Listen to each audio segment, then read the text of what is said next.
Welcome back, everyone, to another deep dive with us. This time, we are taking a look at a really interesting book called Crystallizing Public Opinion by Edward Bernays. A classic. Yeah, it really is. And, you might be thinking, public relations, what does that have to do with me here in, Southeast Houston? But trust me, this stuff is relevant to all of us, whether we're in Deer Park, LaPorte, Pasadena, or anywhere else. Because Bernays, this guy was like a PR genius. He was Sigmund Freud's nephew. Did you know that? No way. Yeah. Really? I did not know that. So this Freud connection, it kind of makes sense though, right? Like understanding how the mind works, how people think. Oh, absolutely. Bernays was all about applying those psychological insights to the world of public relations. And he argues that understanding public opinion is key to making any kind of change. And that's true, whether you're trying to make a difference in your local community or on a national stage. You got it. Bernays saw a big shift happening in the early 20th century. Back then, a lot of industries had this the public be damned attitude. Right. They didn't care what people thought. Yeah, exactly. But as public opinion started to gain more power, these industries, they had to start paying attention. They had to learn how to manage their image and their message. So, how did they do that? Well, that's where the Public Relations Council came in. Okay, so, who is this Public Relations Council? What do they do? This is someone who can bridge that gap between an organization and the public, helping them shape their message and image to win over the hearts and minds of the people. So, like spin doctors. Well, it can be like that, yeah. But it can also be much more than that. It's about understanding what the public wants, what their concerns are, and then finding ways to address those concerns in a way that benefits both the organization and the public. So it's not just about, covering up scandals. Not at all. It's about building genuine relationships and creating a positive perception. So, can you give us an example of this in action? Sure. Take the jewelry industry, for instance. They went from being largely ignored to convincing people that silverware was a must-have. They tapped into people's aspirations and anxieties. And how do they do that? Convince people they need something they didn't even know they needed. By understanding what motivates people, what their values are, and then crafting messages that resonate with those values. Okay, that's pretty powerful stuff. Yeah. But it makes you wonder, how malleable is public opinion, really? Can people's minds really be changed so easily?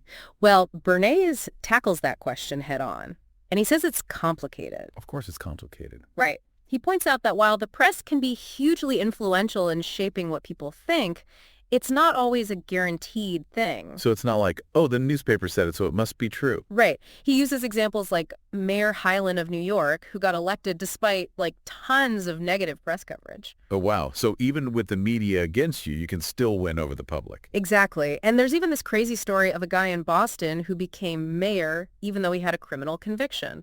So the press doesn't hold all the cards. That's wild. It makes you think about the whole idea of, the power of the people. Yeah, exactly. And Bernays, he really emphasizes the importance of understanding the relationship between the press and the public. It's not this one-way street where the press just dictates what people think. It's more of a dialogue, Back and forth kind of thing. Yeah. He calls this the circle of obedience and leadership. It's this fascinating idea that the press and the public, they're constantly influencing each other. Okay, break that down for us. How does that work exactly? Well, think about it. Newspapers, they tailor their content to what they think their readers want, right? Yeah, they got to sell papers. Exactly. So if the readers are clamoring for local crime stories or whatever, that's what the paper's going to focus on.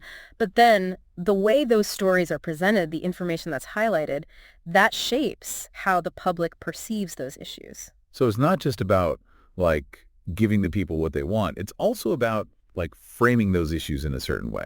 Exactly. It's a subtle dance, Mm-hmm. A great example of this is Damaged Goods, this play about syphilis. It was pretty controversial back in the day, but it actually gained acceptance because the creators worked closely with groups that were already advocating for sex education.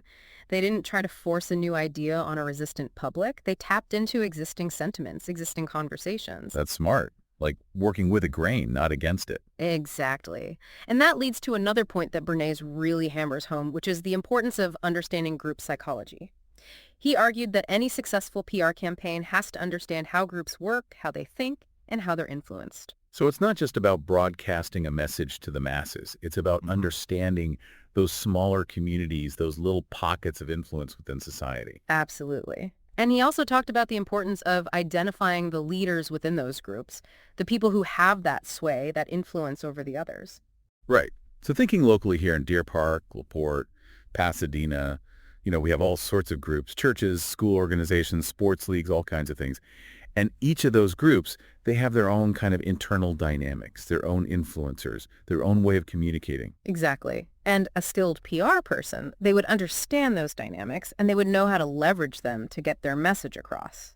Like if you can convince those key people, those influencers, then the rest of the group is more likely to follow. Right. It's all about understanding those social networks, those channels of influence. And that's where Bernays gets really interesting because he talks about using what he calls instinctive appeals Yeah. to really persuade people. Oh, yeah, the instinctive appeals. This is where it gets juicy. Right? Tell us more.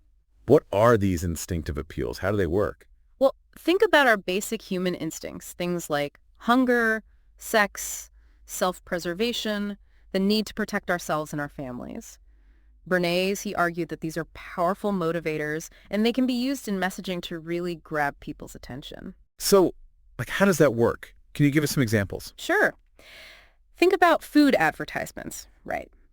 They often use visuals and language that make you crave that food, that tap into your hunger instinct. Or how about car commercials? They might emphasize safety features to appeal to your desire to protect your loved ones. Oh, wow. So it's like they're playing on our emotions without us even realizing it. Exactly. And it's not just in advertising. Even public health campaigns use these tactics. Think about slogans like kill the germs or swat the fly. Those are tapping into our instinct to fight against threats, what Bernays calls pugnacity. I've never thought about it like that before, but it makes sense. Right. And then you have charitable campaigns that use images of children in need to tug at our heartstrings to appeal to our parental instincts. Oh, yeah, those can be really powerful. So it sounds like these instinctive appeals, they can be used for both good and bad, right? Like it depends on the intention behind them. You got it. It's all about how these techniques are used. And that brings us to another fascinating aspect of Bernays' work, the idea of stereotypes. But we'll have to dive into that after a quick break. All right, everyone, stick with us. We'll be right back with more on Edward Bernays and how his ideas can help us think and act locally right here in Southeast Houston. All right, so we were talking about stereotypes before the break, and Bernays, he calls them these mental shortcuts, Yeah, like simplified images we have in our heads about like different types of people. Exactly. And Bernays, he says these stereotypes, they can be really powerful because they influence how we see the world, how we judge people and situations, even if we don't realize it. So like we might see someone in a suit and automatically think, oh, that guy's a businessman, probably really successful. Or see someone with tattoos and think, oh, that person's a rebel. Right. And those assumptions, they can shape how we interact with people, how we treat them, even if those assumptions are totally wrong. It's like putting people in boxes based on these preconceived notions. Yeah. And sometimes those boxes can be really unfair and limiting. Absolutely. And what's interesting is that Bernays, he believed that a public relations counsel could actually manipulate those stereotypes. Wait, really?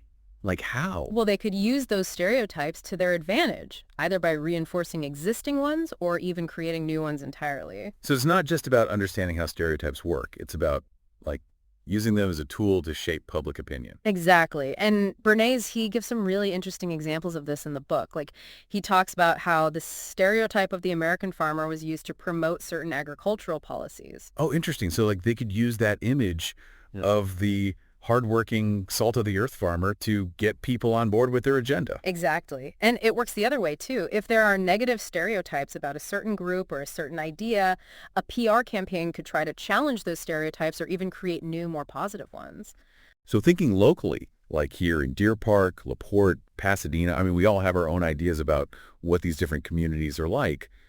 But those ideas, they're often based on stereotypes, right? Oh, for sure. And those stereotypes, they can affect how we see our community, how we interact with each other, even how we vote. It's a challenge to look beyond those mental shortcuts and really see the individual, the unique story behind each person and place. It is. But Bernays, he argues that it's essential if we want to build a more just and equitable society. And this is where public relations comes in, he says. Because a skilled PR person, they can use their understanding of stereotypes to help break down those barriers and promote greater understanding and empathy. So it's not just about like manipulating people. It's also about using these techniques for good to promote positive change. Exactly. And that's something that's really important for us to keep in mind, especially now in this age of social media, where we're constantly bombarded with messages and images that are trying to influence our thinking. It's like we're swimming in a sea of stereotypes. We are. And Bernays, his work, it gives us these tools to navigate that sea, to recognize those stereotypes and to challenge them. So it's about becoming more aware, more critical of the messages we're consuming and the assumptions we're making. Exactly. It's about taking control of our own thinking and not letting those stereotypes control us. It's like, that saying knowledge is power. Yeah. The more we understand about how stereotypes work, the less likely we are to be manipulated by them. You got it. And that's what makes Bernays' book so relevant today, even though it was written almost a century ago. His insights into human behavior, into the power of communication, they're still just as powerful now as they were back then. It's like he cracked the code of how we think and how we're influenced. And that knowledge, it's essential for anyone who wants to make a difference in the world, whether it's on a local level or a global level. Absolutely. It's all about understanding how public opinion works, how it's shaped, and how we can use that understanding to create positive change.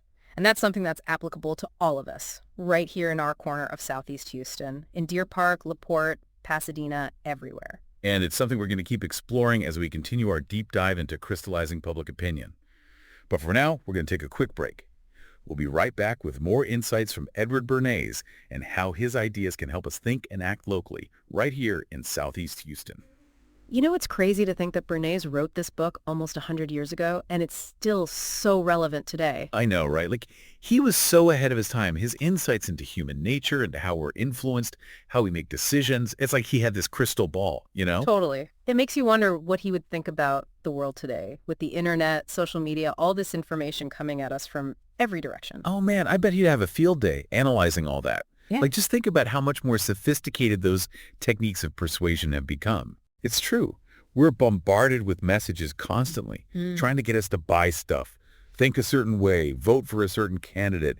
It's overwhelming sometimes. It can be, but that's why understanding Bernays' work is so crucial. It's like he gives us this roadmap for navigating that world of influence, for recognizing those hidden persuaders all around us. Yeah, like those instinctive appeals, those stereotypes, those group dynamics he talks about. It's like once you see them, you can't unsee them. Exactly. You start to notice them everywhere. In advertising, in politics, in the news. It's like this whole hidden language of persuasion that we're all swimming in. And once you learn that language, you can start to decode it. Yeah. You can see through those manipulative tactics and make more informed decisions. That's the power of knowledge, right? It gives you this freedom to think for yourself, to not be swayed by those subtle cues and triggers. It's like, okay, I see what you're doing there, trying to appeal to my fear, my desire for status, whatever, but I'm not going to fall for it. Exactly. And that's what Bernays was all about, empowering people to think critically, to question the messages they're receiving, and to be more conscious consumers of information. And that's what we're trying to do here at Think and Act Locally, too, empowering residents of Deer Park, LaPorte, and Pasadena to make a difference in their communities. And understanding these principles of public relations, it can be a huge asset for anyone involved in local activism. Absolutely. If you're trying to get a new park built in your neighborhood or advocate for a certain policy, knowing how to frame your message, how to tap into people's values, how to identify those key influencers, that can make all the difference. It's like you're playing the same game as those big corporations, those political campaigns, but you're doing it on a local level for the betterment of your community. It's taking those tools of persuasion and using them for good, for positive change. And that's something that anyone can do. You don't have to be a PR professional. You just need to understand the basic principles, the psychology behind it all. And that's what Bernays' book gives us. It's like this crash course in how to influence people, how to get your message across effectively. And it's a fascinating read. I mean, some of the examples he gives are just wild. Like, he talks about how he helped popularize bacon for breakfast. Like, really? Yeah. He worked with this group of doctors to promote the idea of a hearty breakfast, and bacon was part of that campaign. It's amazing to see how these seemingly small things can have such a huge impact on culture, on our habits. It really is. And it just goes to show how powerful these ideas are, how they can shape our world in ways we don't even realize. So as we wrap up our deep dive into crystallizing public opinion, I encourage everyone listening to check out Bernays' book for themselves. It's a real eye-opener. It is, and you might just be surprised at how much you learn about yourself, about the world around you, and about how you can use those insights to make a difference. So think critically, engage thoughtfully, and use your voice to make a difference. And if you find value in our show, please support us at thinkandactlocally.com/donate. The link is in the show notes. We serve this Southeast Houston area with actionable information for local impact. Thanks for joining us for another deep dive.